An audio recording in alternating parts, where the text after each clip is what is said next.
조선의 제13대 왕 명종 때 임꺽정이 황해도에서 난을 일으켰습니다. 오늘 역사 E뉴스에서는 임꺽정이 왜 난을 일으켰는지, 그리고 난을 일으킨 임꺽정은 어떠한 인물인지 알아봅니다.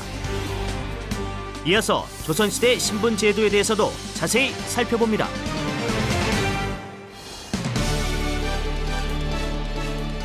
네, 역사를 통해 오늘을 되돌아보는 시간. 안녕하세요. 역사 E뉴스 최현지입니다.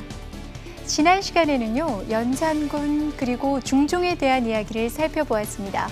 즉, 궁궐 안의 이야기를 살펴보았는데요. 오늘은 궁궐 밖의 이야기, 즉 백성들의 삶에 대해 알아보도록 하겠습니다. 조선 전기에는요, 어떻게 보면 운이 좋았던 것일까요? 훌륭한 왕이 많이 나타났습니다. 그러면서 나라도 점점 발전하게 되고 백성들의 삶도 비교적 안정되게 됩니다. 그러나 조선 중기에는요, 나라가 점차 혼란에 빠지게 됩니다.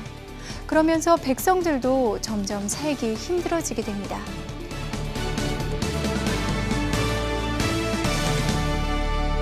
이런 어려운 백성들의 상황을 바꾸고 싶어 했던, 그래서 난을 일으켰던 사람이 있었는데요. 바로 임꺽정이란 사람입니다. 난을 일으킨 임꺽정, 그는 과연 어떤 사람이었을까요? 또 그가 일으킨 난은 성공했을까요? 아닐까요? 지금부터 임꺽정과 그가 일으킨 난에 대해 자세히 알아보도록 하겠습니다. 때는 조선의 제13대 왕 명종이 나라를 다스리던 시기, 조선의 황해도 지역에서 임꺽정이라는 도적이 난을 일으킵니다. 관리들의 횡포로 먹고 살기 힘든 백성들은 모두 나를 따르라! 임꺽정이 난을 일으키자 조정에서는 이들을 붙잡기 위해 관군을 파견하게 됩니다. 임꺽정을 잡아라! 누구도 날 잡을 수는 없다! 임꺽정은 어떤 인물이었기에 난을 일으켰을까요? 사실 임꺽정은 양주 지역에서 백정일을 하던 사람이었는데요. 당시 백정은 일반 백성들조차도 하찮게 여기던 신분이었습니다. 태어날 때부터 힘이 장사였던 임꺽정은 평소 자신의 낮은 신분에 대해 불만을 품고 있었습니다. 그리고 당시 백성들은 먹고 사는 것조차 매우 힘들었는데요. 아이고, 이 딸이 세금은 이미 냈지 않습니까? 아하, 그건 이미 한양으로 보냈고 이번 세금은 우리 고을 원님에게 드릴 세금일세. 아무리 그래도 그렇지, 이렇게 자주 세금을 걷어가시면 저희는 뭘 먹고 산답니까? 아니, 나란 일 하는 관리의 말을 어길 셈인가? 무엇들 하느냐? 이 녀석을 잡아들여라! 이렇게 지방의 못된 관리들이 세금을 무리하게 걷고 심지어 백성들의 농지를 빼앗기도 했죠. 결국 백성들은 먹고 살기 힘들어 여기저기 떠돌아다니는 신세가 되고 맙니다. 신분 차별에 대해 억울해하던 임꺽정은 먹고 사는 것마저 힘들어지자 도적이 되기로 결심합니다. 백성들의 삶이 이렇게 어려워졌는데 조선의 왕실은 무엇을 하고 있었을까요? 당시 조선의 제12대 왕 인종은 왕이 된 지 1년도 되지 않아 갑작스럽게 사망하는데요. 그러자 12살에 불과하던 명종이 제13대 왕이 됩니다. 아직 명종이 어렸기 때문에 어머니인 문정왕후가 한동안 정치를 대신하게 되었습니다. 이 과정에서 어린 왕을 허수아비로 만들어 권력을 독차지한 문정왕후와 왕실의 친인척들 때문에 조선 왕실은 하루도 조용할 날이 없었습니다. 왕실의 사정이 이렇다 보니 지방 관리들이 세금을 무리하게 걷어도 이를 막거나 벌을 줄 여력이 없었던 것이죠. 나라에서 지방의 못된 관리들을 통제하지 못하자 임꺽정은 관할을 습격하고 창고를 털어 백성들에게 곡식을 나눠줍니다. 그러자 백성들은 임꺽정을 의적이라 부르며 관군 몰래 그들을 도와주기 시작하죠.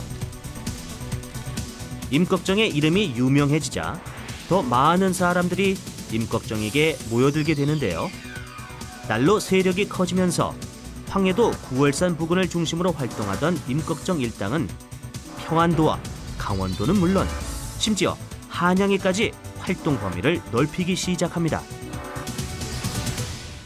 그제서야 사태의 심각성을 깨달은 조정은 따로 병사를 보내 임꺽정을 잡으려고 합니다. 뭣들 하느냐? 어서 도적 임꺽정을 잡아들여라. 예, 전하. 임꺽정이 쉽사리 잡히지 않자 조정에서는 임꺽정을 잡아오는 자에게 관직과 현상금을 주기로 합니다. 네가 임꺽정이란 말이지? 아니요. 전 임꺽정이 아니라 임가정입니다요. 이처럼 가짜 임꺽정을 잡아와 포상금을 받으려는 경우도 있었습니다. 무려 3년 동안이나 계속된 임꺽정의 난은 계속된 관군의 공격에 의해 세력이 크게 약화되는데요.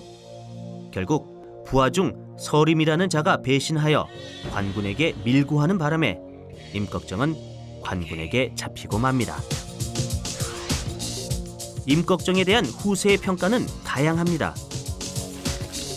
조선 후기의 학자 이익은 자신의 저서 성호사설에서 조선의 3대 도적으로 홍길동, 임꺽정, 장길산을 들기도 했고요.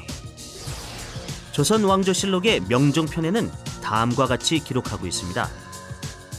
제상들의 횡포와 수령들의 포악이 백성들의 살과 뼈를 깎고 기름과 피를 말려 손발을 둘 곳이 없고 호소할 곳도 없으며 배고픔과 추위가 절박하여 하루도 살기가 어려워 잠시라도 연명하려고 도적이 되었다면 도적이 된 원인은 정치를 잘못하였기 때문이요 그들의 죄가 아니다.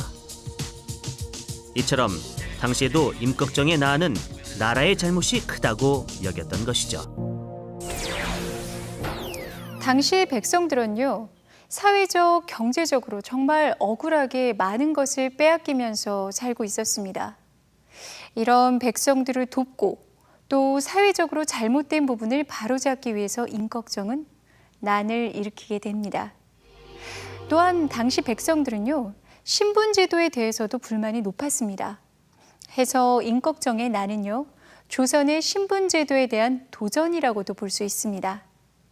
자, 그렇다면 과연 당시 신분제도가 어떤 모습이었기에 임꺽정과 많은 백성들이 불만을 가지게 되었을까요? 지금부터 조선의 신분제도에 대해 자세히 알아보도록 하겠습니다.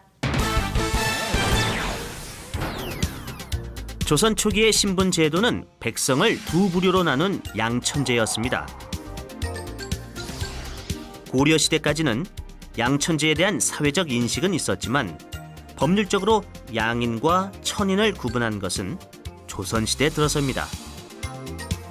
천인이 아닌 사람들을 모두 양인으로 규정해 이들에게 권리와 의무를 부여하며 나라의 기반을 세웠습니다.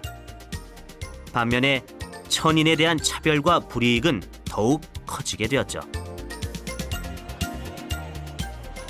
천인은 자유가 없어 양인의 재산으로 취급되었으며 벼슬길도 막혀 있었습니다. 법적으로 양인과 천인으로 나뉘어져 있던 조선시대의 신분제도는 점차 4단계로 세분화되는데요. 양반, 중인, 상민, 그리고 천민이었습니다. 양반은 과거 시험을 통해 관리가 될 수 있었는데요. 때문에 유교 공부를 하며 과거 시험에서 좋은 성적을 얻기 위해 노력했습니다. 또한 족보를 통해 신분을 확인했고 많은 토지를 소유했지만 세금은 거의 내지 않았습니다. 두 번째 계층인 중인은 어땠을까요? 중인은 전문직에서 일하던 사람들인데요. 예를 들면 문관의 하급 관리나 무관의 하급 장교, 외국어를 해석하는 통역관이나 병을 고치는 의원 등이 이에 속합니다. 여기에 서얼도 속하는데요. 서얼은 양반 가문에서 태어났지만 첩의 자식이라는 이유만으로 차별받았죠. 이처럼 중인은 어느 정도의 학식이나 기술을 갖고 있어도 높은 관직에 올라갈 수 없는 신분적 한계가 있었습니다. 다음은 상민입니다. 농사를 짓는 농민, 물건을 만드는 수공업자, 장사를 하는 상인 등이 여기에 속합니다. 세금을 내고 군역을 부담하는 의무가 있어 나라에서는 이들의 수를 늘리려고 했지만 높은 세금이나 자연재해 때문에 몰락해버려 그 수가 줄어드는 경우도 많았습니다. 마지막은 천민인데요. 대표적으로 노비가 있으며 노비 외에도 임꺽정처럼 돼지나 소를 잡았던 백정, 공연을 하는 광대, 음악을 연주하는 악공이나 신령을 섬기며 굿이나 제사를 하는 무녀 등이 천민에 속하죠.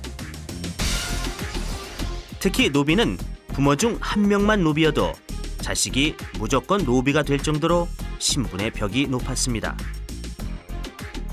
천민은 앞서 양천제로 나누어져 있을 때처럼 불이익을 받았는데요.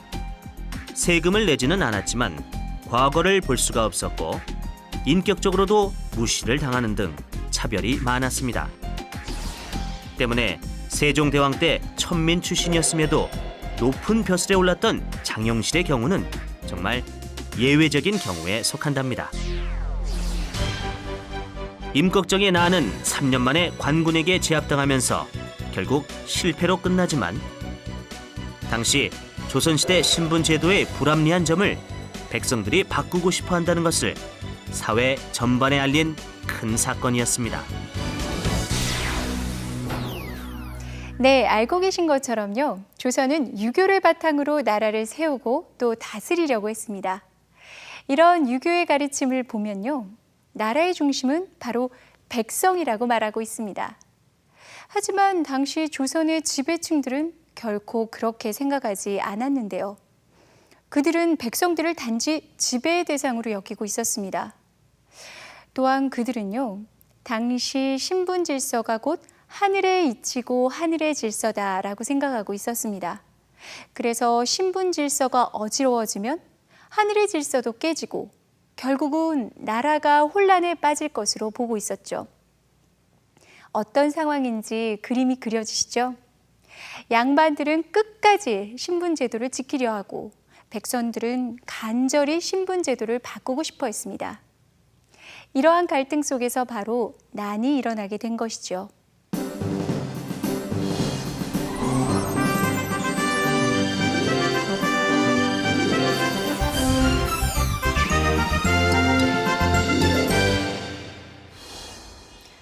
조선시대에는 엄격한 신분제도가 있었는데요. 이런 신분제도는 조선시대에만 있었던 것일까요? 아닙니다. 단디로 유명한 나라 인도에서도요. 카스트 제도라는 신분제도가 있었습니다. 사람들을 신분에 따라 나눴는데요. 가장 높은 계층은 승려인 브라만. 다음은 군인이나 귀족인 크샤트리아. 세 번째는 상인이나 농민인 바이샤. 네 번째는 육체 노동자인 수드라였습니다. 다른 신분의 사람들과는 결혼도 절대 할 수 없었습니다. 해서 신분 간의 이동은 절대 불가능했죠. 그리고 이 네 개의 신분에도 속하지 못하는 사람들이 있었는데요. 바로 불가촉 천민이라 불리던 이들이었습니다. 불가촉, 닿지 말아야 한다는 이야기인데요. 이들과 닿기만 해도 더러워진다는 생각에서 그들을 그렇게 불렀습니다. 이들은 정말 심한 차별을 받았습니다. 해서 간디를 비롯한 많은 사람들이 이 제도를 없애기 위해 노력했는데요. 그 결과 현재 카스트 제도도 불가촉 천민에 대한 차별도 제도적으로는 폐지되었습니다. 하지만 이런 차별이 사람들의 마음속에서도 완전히 사라진 것은 아니어서요. 인도의 발전을 방해하고 있습니다. 이번에는 유럽에도 신분제도가 있었을까요? 네, 중세 유럽 역시 엄격한 신분제도가 있었습니다. 중세 유럽 사회는 기도하는 사람을 뜻하는 성직자, 싸우는 사람을 뜻하는 기사, 일하는 사람을 뜻하는 농노, 이렇게 세 개의 신분으로 구성되어 있었는데요. 이 중 가장 낮은 신분에 속하는 농노, 이 농노는요, 영주의 장원에 살면서 생산을 담당했습니다. 이들은 영주의 보호를 받는다는 이유로 세금도 내야 했고요. 잡다한 일도 늘 해야 했습니다. 그리고 그들은 직업도 마음대로 선택할 수도 없었고 또 이사를 마음대로 다닐 권리조차 없었습니다. 이것이 바로 중세 유럽의 일반적인 신분제도였습니다. 조선에도 인도에도 중세 유럽에도 엄격한 신분제도가 있었습니다. 보신 것처럼요, 이런 엄격한 신분제도는 결국 사람들이 불만을 가지게 만듭니다. 또한 이는 사회 발전을 크게 방해하게 되지요. 때문에 조선의 신분제도는 점차 변해가게 되는데요. 어떤 모습으로 변해가게 될까요? 다음 기회에 다시 한번 알아보도록 하겠습니다. 역사 이 뉴스 여기서 마치겠습니다. 감사합니다.